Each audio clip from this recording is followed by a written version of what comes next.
Oke, baik. Halo semuanya, apa kabar? Selamat datang di channel ini dengan saya Aditya Saputra.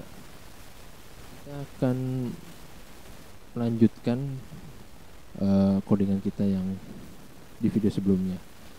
Ya, di video sebelumnya kita sudah membuat konfigurasi SQLite dan juga kita sudah membuat models yang namanya to-do. Ya, ada di database models to-do. Sip, kita juga sudah buat migrasinya dan sudah masuk ke database kita, tabel to-dos. Oke, nah sekarang kita akan menggunakannya. Bagaimana cara menggunakannya? Baik, kita akan langsung saja prakteknya. Ini kita tutup dulu. Pertama, saya akan buat controller baru yang namanya to-do controller.js. Sip. Isinya apa? Kita copy aja dari sini. Kita paste. Nah, ini kita ganti jadi apa namanya, to-do controller. Oke, sip. Nah, ini penggunanya. Nah, cara menggunakan cara menggunakan SQLite-nya, artinya kita mau insert data kita ke SQLite itu gampang sih. Kita tinggal ketik aja const db kita panggil aja require database kita ada di kita kembali ke root, ke database, salah, lalu models. Nah, ini aja cukup. Ini yang kita perlukan. Oke, namun sebelum insert saya pengen buat dulu route-nya. Oke, saya buat dulu route-nya yang namanya todo.js. Isinya kopikan saja di sini. Ini ada yang perlu dihapus. Kita ganti jadi todo controller. Oke, yang ini kita ganti jadi todo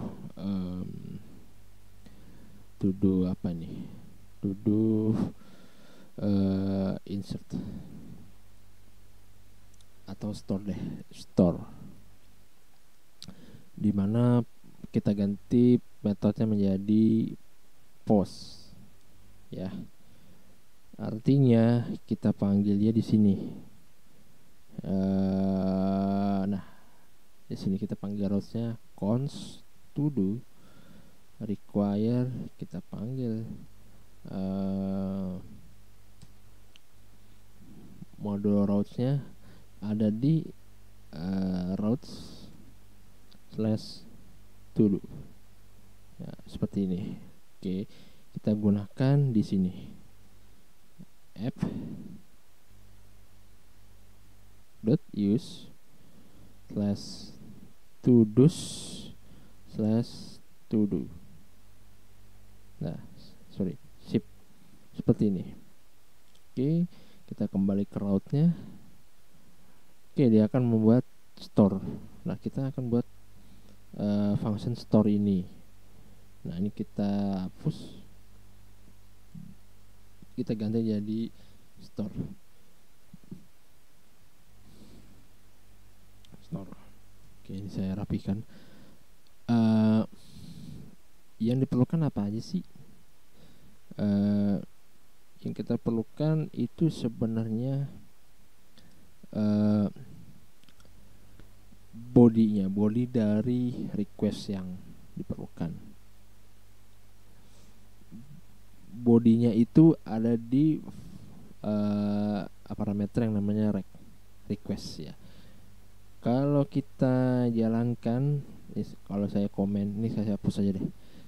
Kalau saya jalankan console rec maka apapun yang di request akan muncul di sini. Ya, maksudnya terminal.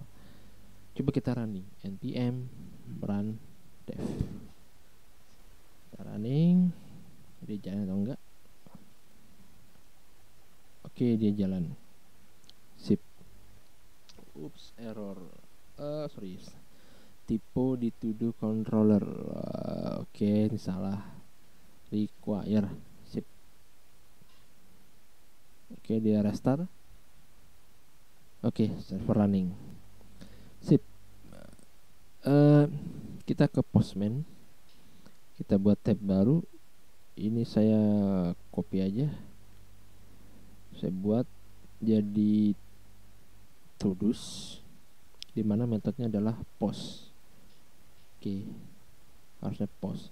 Kalau saya send, dia nggak muncul apa-apa, tapi kalau kita lihat di terminalnya, nah ini hasil dari console.log ini. Gitu, ini hasilnya. Seperti itu. Dia akan menampilkan semua request yang diperlukan.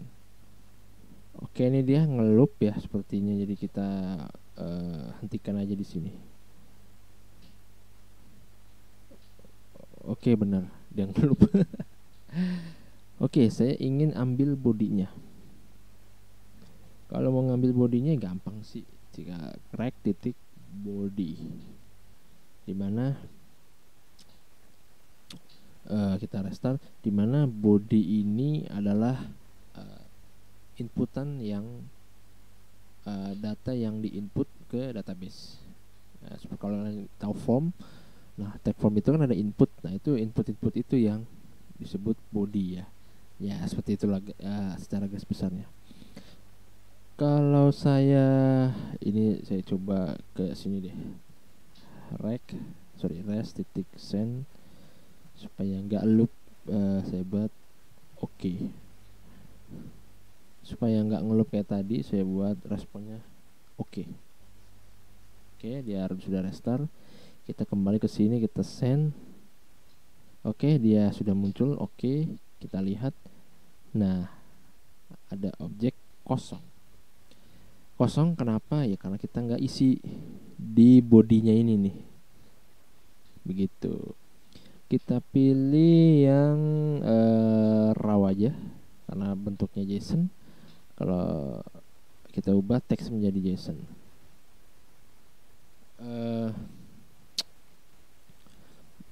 Yang pertama yang diperlukan adalah coba kita tes name. Sorry, salah. Name dengan value-nya nama saya coba. Sip. Coba kita tes ini.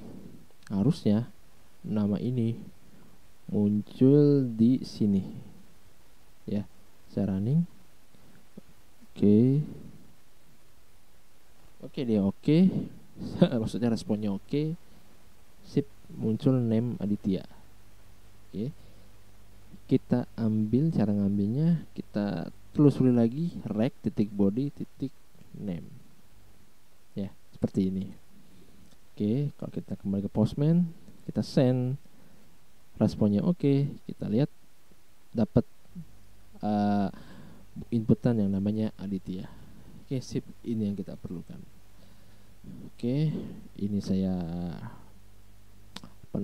hapus. Nah, sekarang kita buat variabel dulu, di mana kita akan ambil semua requestnya, ambil semua inputannya. Caranya kalian bisa buat variabel yang namanya const rect titik body. Saya akan membuat destructuring object supaya lebih mudah mengambilnya. Caranya kalian tinggal ambil aja field yang tadi kalian perlukan, inputan yang kalian perlukan. Di sini yang harus diinput, user harus menginput yang namanya name. Saya cocokkan dulu di database apa aja. Sepertinya dibutuh name, name, description, dan author. Name itu maksudnya name dari tujuhnya ya, baru deskripsinya, bukan nama si penulisnya ada di author. Oke, atau bisa dicek di file migrationnya seperti apa. Oke, yang dibutuhkan adalah name, description, dan author. Oke, sip. Nantinya rect titik body name ini akan ketampung di sini nih. Sudah di handle yang namanya ini destructuring object. Sip, kalau nggak percaya kita coba cancel. Kita coba console misal name. Sip, kita kembali ke sini. Kita buat JSON yang kedua, description misal to do test dengan author Aditya. Oke, ini kita ganti name jadi tes 1. Kalau saya send, oke, responnya oke. Ya, sip, dia sudah berhasil mengambil inputan dengan nama name. Oke, sip, saya hapus. Oke, selanjutnya apa? Selanjutnya kita ya langsung aja input ke database. Caranya kalian bisa ketik db titik nama databasenya apa, nama tabelnya apa. Nama tabelnya adalah todo titik create ya, dimana create-nya ini adalah objek ya, objeknya apa aja ya, seperti ini gitu. Penulisannya seperti ini. Kalian bisa ketik name, ini yang sesuai di database ya. Name-nya itu adalah name, lalu deskripsinya itu adalah description. Oke,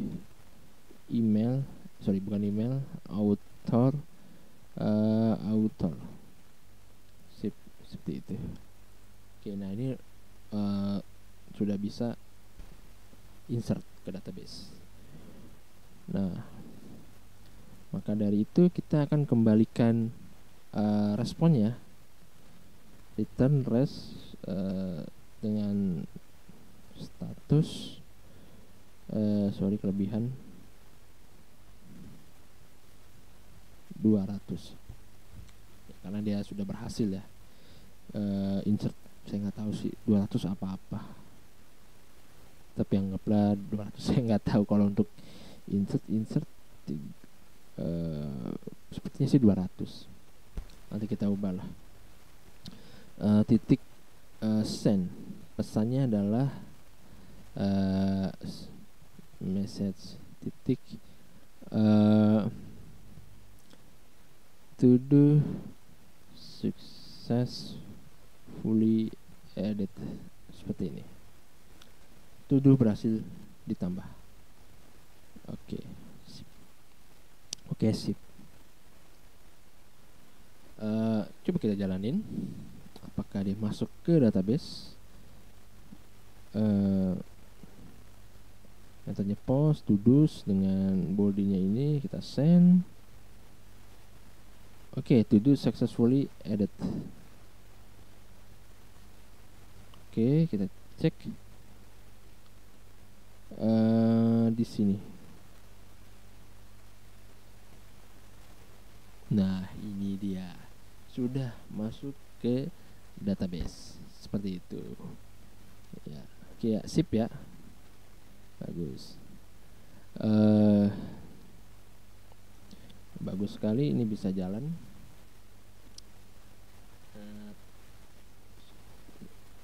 Harusnya nih dia error ya, tapi kenapa dia eksekusi ya, saya juga bingung. Karena dalam beberapa project saya si quest ini yang dikembalikan adalah promise. Jadi kita harus menghandle juga dengan promise ya. kalian bisa menggunakan then, async await ataupun sebagainya. Nah, untuk jaga-jaga, walaupun bisa untuk jaga-jaga, saya akan membuat fungsinya ini menjadi asinkronus, ya, menggunakan async await ataupun kalian bisa menggunakan then di to-do-nya. Tapi ya silahkan, saya akan menggunakan async await aja. Saya tambahkan async dan await di sini. Oke, sip. Kita kembali ke browser. Kita coba buat tes 1, tes Aditya. Oke. Mana tadi? Nah, sip. Kita buat tes 2. Tes 1, 2, 3. Ini nama lengkap saya, coba. Oke, saya send. Oke. Insert.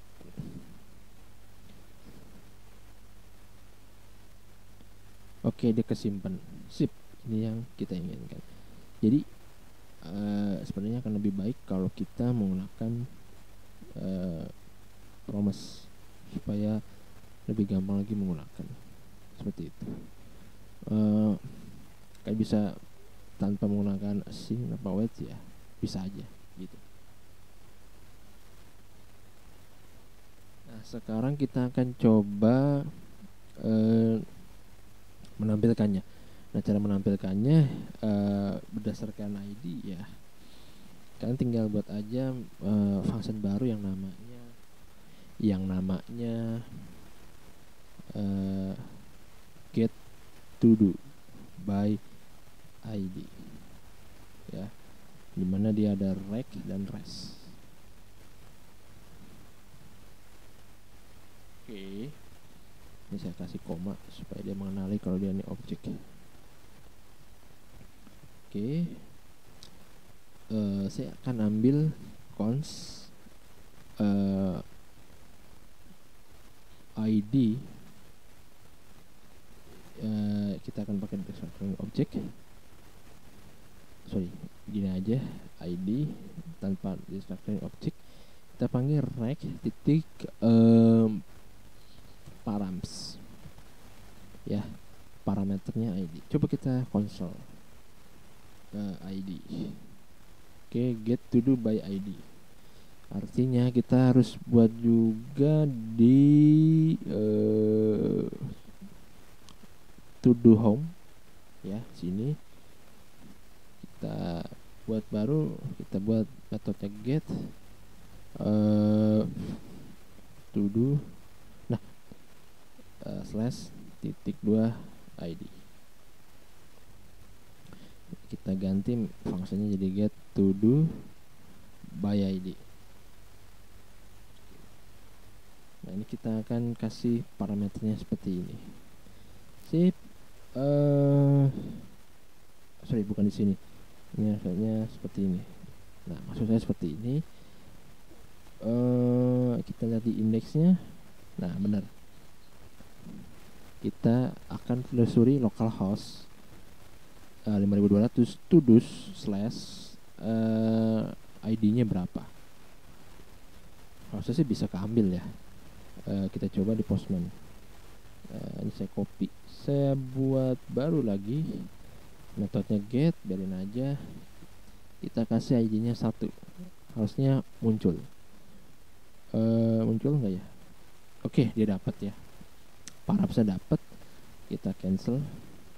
Kita kembali ke codingan. Nah, ini dia. Oke, kita hapus. Cara mendapatkannya gampang sih, cukup mudah. Kita tampung aja di variabel yang namanya to do, const to do. Kita panggil db titik to do titik find one. Find one ini adalah function dari ini, ya, SQL saya. Untuk lebih jelas kan bisa belajar di dokumentasinya dari SQLs. Oke, di mana find one ini adalah objek yang dimana where ID-nya itu adalah where ID itu ID. Tulisannya seperti ini. Oke, seperti itu. Lalu kalau misalnya kalian ingin menampilkan beberapa field, ya kalian bisa tambahkan di sini attributes titik 2, kalian kasih array. Kalian mau tampilkan apa? Misal saya mau nampilkan name dan description-nya aja. Sip, sudah kepanggil. Oke, nggak usah jalan. Coba saya return res titik status 200 titik send sobat objek yang namanya to do. Sip, ini harusnya muncul. Oke, saya kembali ke sini, saya jalanin, saya send. Oh, to do-nya kosong. Kenapa? Coba saya hapus.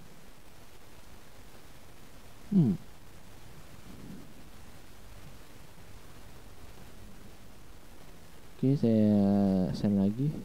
Kita telusuri bareng-bareng ya. Oke, dia masih kosong. Select ID. Oke, name find one to do where to do ID sama dengan 1. Iya, betul. Tapi kenapa dia nggak mau keambil ya?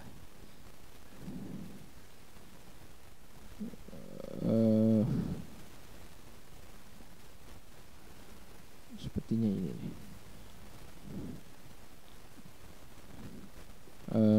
Coba kita jalanin, kita send.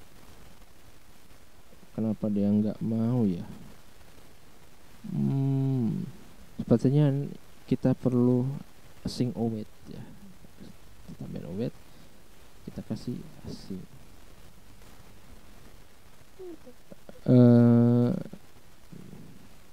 Oke, benar kan yang saya bilang. Harusnya ini async wait, dan berhasil kita menggunakan async dan wait. Tuh, ini yang saya maksud di awal tadi. Kita harus menggunakan tools bantuan ini, async wait ataupun then ataupun object promise, karena dia bentuknya promise gitu. Kelas promise ada tuh kalau kalian baca di dokumentasi dari JavaScript-nya. Karena siklus ini ketika kita ambil, ketika kita panggil, dia itu bentuknya adalah promise. Jadi kita harus handle dia menggunakan promise juga. Bisa menggunakan async wait, then dan sebagainya. Seperti itu. Oke, sudah keambil datanya. Coba kalau kita ganti jadi 2, send. Oke, sip. Sudah berhasil kita panggil. Saya ingin hilangin ID-nya. Saya coba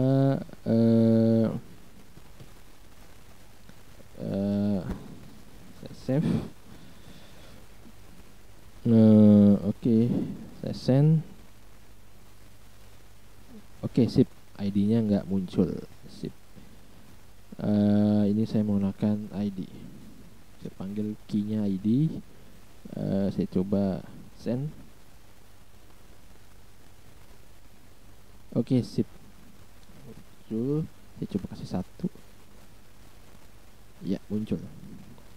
Sip. Kenapa saya menggunakan ini tadi di awal? Ya, karena dari JavaScript-nya sudah di-handle. Nah, ini yang namanya saya lupa. Di string juga deh kalau nggak salah deh. Jadi kita bisa mempersingkatnya menjadi seperti ini. Jadi kita nggak perlu tulis lagi key-nya apa, field-nya apa. Cukup tulis nama ininya. Asal antara key dan ID-nya, antara key dan field-nya itu sama ya. Isinya sama. Maksudnya key-nya itu ID, value-nya itu adalah isi variabel dari ini. Jadi value-nya itu adalah variabel yang namanya ID juga. Gitu ya. Pasti kalian bingung, tapi terus pelajarin aja dan kalian pasti akan mengerti kenapa bisa seperti itu. Artinya ini juga berlaku juga di sini karena kita punya name dan descriptionnya juga begini. Kita hapus, oke, kita save. Kita coba buat yang baru. Tes yang ketiga, coba sampai 4. Aditya, sekarang kita jadi John. Kita send. Oke, berhasil ditambahkan. Kalau kita lihat database, oke, hasilnya ada John. Ya sama aja, ini untuk mempersingkat aja begitu. Oke, saya rasa sih cukup. Terima kasih sudah menyaksikan video ini. Kita akan lanjut di video selanjutnya. Semoga bermanfaat. Sampai jumpa di video selanjutnya. Terima kasih.